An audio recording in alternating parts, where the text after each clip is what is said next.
जैसे लकड़ी का टुकड़ा, कांच का टुकड़ा और आतशी शीशा।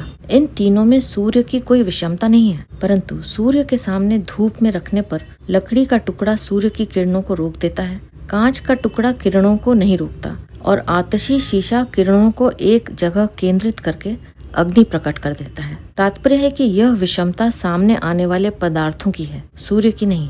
सूर्य की किरणें तो सब पर एक समान ही पड़ती हैं। वे पदार्थ उन किरणों को जितनी पकड़ लेते हैं उतनी ही वे किरणें उनमें प्रकट हो जाती हैं। ऐसे ही भगवान सब प्राणियों में समान रूप से व्यापक हैं, परिपूर्ण हैं, परंतु जो प्राणी भगवान के सम्मुख हो जाते हैं, भगवान का और भगवान की कृपा का प्राकट्य उनमें विशेषता से हो जाता है। उनकी भगवान में जितनी अधिक प्रियता होती है, भगवान की भी उतनी ही अधिक प्रियता प्रकट हो जाती है। वे अपने आप को भगवान को दे देते हैं तो भगवान भी अपने आप को उनको दे देते हैं। इस प्रकार भक्तों के भावों के अनुसार ही भगवान की विशेष कृपा, प्रियता आदि प्रकट होती है। तात्पर्य यह हुआ कि मनुष्य सांसारिक राग के कारण ही अपने को संसार में मानते हैं। जब वे भगवान का प्रेम पूर्वक भजन करने लग जाते हैं तब उनका सांसारिक राग मिट जाता है और वे अपनी दृष्टि से भगवान में हो जाते हैं और भगवान उनमें हो जाते हैं। भगवान की दृष्टि से तो वे वास्तव में भगवान में ही थे और भगवान भी उनमें थे। केवल राग के कारण वे अपने को भगवान में और भगवान को अपने में नहीं मानते थे।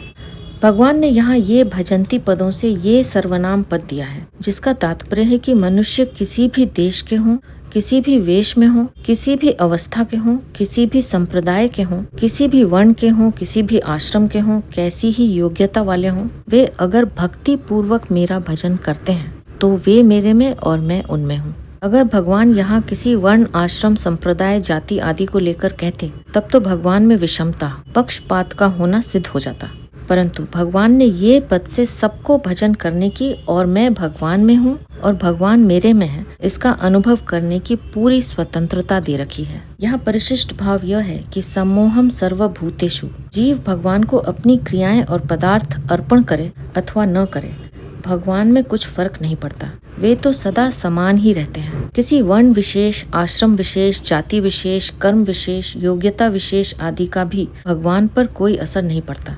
अतः प्रत्येक वर्ण, आश्रम, जाति आदि का मनुष्य उनके सम्मुख हो सकता है, उनका भक्त हो सकता है, उनको प्राप्त कर सकता है। न मे द्वेष्योस्ति न प्रियः, भगवान की दृष्टि में भगवान के सिवाय दूसरा कोई है ही नहीं, फिर उनके द्वेष और प्रेम का विषय दूसरा कैसे हो सकता है। जीव ही शुभ अशुभ कर्म और उनके फल से राग द्वेष करके संसार में बंध जाता है और राग द्वेष का त्याग करके मुक्त हो जाता है। इसलिए बंधन और मुक्ति जीव की ही होती है, भगवान की नहीं। विषमता जीव करता है, भगवान नहीं।